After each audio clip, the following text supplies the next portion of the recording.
I'm pretty sure I should say his name. Eliphaz continues to speak to Job. Okay, we're going to start from verse 1. You may shout, Job, and ask someone... Oh, Haley, I'm starting now if you want to record. Eliphaz continues to speak to Job. We are in chapter 5, verse 1. You may shout, Job, and ask someone to help you, but no one will answer you. Even if you ask the angels, they will not help you. A fool may be so angry with other people that he dies. He may want to have the things that they have. He may die because he wants them too much. I myself have seen the way that a fool lives. Now this is Eliphaz telling Job about the things that he has seen. And his life seems to be comfortable, but soon God sends trouble to him. His children are not safe anymore. Now I'm going to stop right there. And it seems that Eliphaz is telling Job that, because Eliphaz thinks Job done something wrong. Because the way God is taking away his family and took away his house. And it literally says in the Bible that Job is sitting in ashes. So he's telling him, I myself seen the way that a fool lives. He seems to be happy. His life seems to be comfortable. His life is going good. But soon God sends trouble to him. His children are not safe anymore.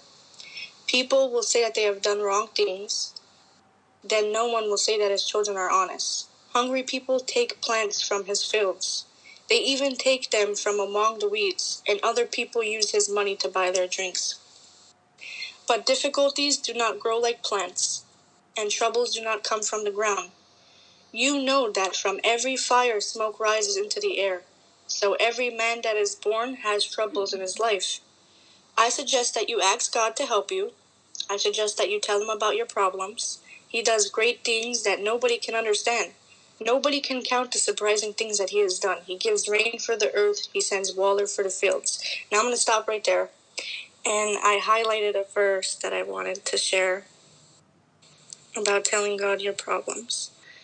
It is Proverbs, I'm pretty sure I should say it, chapter 12, 25. Anxiety in a man's heart weighs him down, but a good word makes him glad. Another one is Peter 5:7. Cast all your anxiety on him, because he cares for you. Where was we?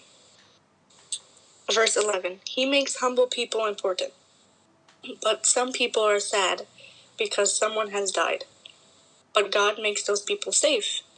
Clever people may try to do wrong things, but God will not let them do such things. He sees the things that clever people are doing, and he causes them to stop doing those things.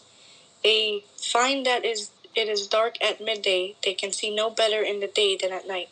He saves poor people from death, and he stops bad people from hitting them. God helps poor people so they can hope that their future lives will be good. But those who do wrong things must be quiet. If God teaches you the right way to live, you should be happy. He may decide that you should have difficulties in your life. Do not be sad if the Almighty decides that. He may cause you to have pain, but he will make you well again. He may hurt you, but he may give you wealth again. Now, I highlighted a verse that really spoke to me. It is Romans 8:18. The pain that you've been feeling cannot compare to the joy that's coming. So whatever you're going through, you pray to God and you ask him about it. Don't be mad if God gives you troubles in life and worries. Whatever he causes you, he causes you to have pain, he hurts you, he's going to give you wealth again. And he will make you well again. We are in verse 19. Often he will save you from trouble. Many times he will keep you safe from danger. He will keep you alive if there is a famine. A famine, if anybody don't know, it's where there's no more food on the earth and everybody is starving. So it says he'll keep you alive if there is a famine. And he will also keep you alive if there is a war.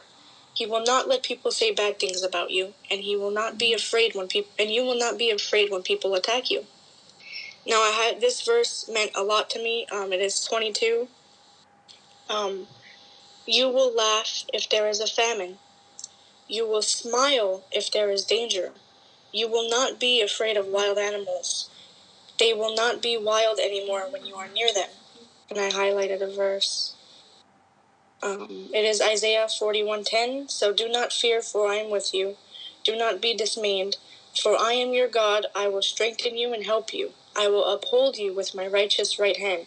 So it basically says right here, if everybody is starving in the world and there's danger and wild animals are all over, we are not to be scared. We are going to laugh and smile because we know God is with us and his blood is upon us and we're going to be safe. We are at 24. You will know that your home is safe. You will check all the things that you have and you will find that they are all there. You will know that you have a large family. You will have many children and grandchildren. It could not be easier to count them to the grass in the field. You will live for many years. Plants grow until the right time to pick them. So you will live until it's the right time for you to die, and you will have good health until you die. We have checked all of this, and we have found that it is true. So listen to what we say and do what we suggest. So that's the end of it. Eliphaz is Job's friend, and he's just telling him, in my opinion, what it is about. In the first part of it, he was telling him that I've seen the way a fool lives. His life seems to be okay. He has his family, but then God takes away his family, and his life is not good anymore. And that's what happened to Job. Job's family left. His wife left him, and his children died. He lost his house. He was sitting in ashes. But then his friends are telling him, I suggest that you ask God to help you. Tell him about your problems. He does great things nobody can understand. Don't be sad. And Eliphaz is telling Job this. Do not be sad if God decides that you should have pain and difficulties in your life. You pray to him and you ask him, why are you doing all of this? What's going on? And Job knows he's very innocent because he didn't do anything. Whatever goes on in the life, you will not be scared in your life. Whatever goes on, whatever you lose, whatever stress you go through, do not be scared. Just pray to God. And that's the end of the story. If anybody has any questions, don't be afraid to ask because I read the whole chapter. The whole story of Job. So I know I'm pretty good at the story. So if you guys have any questions, let me know. Haley, take yourself off of mute.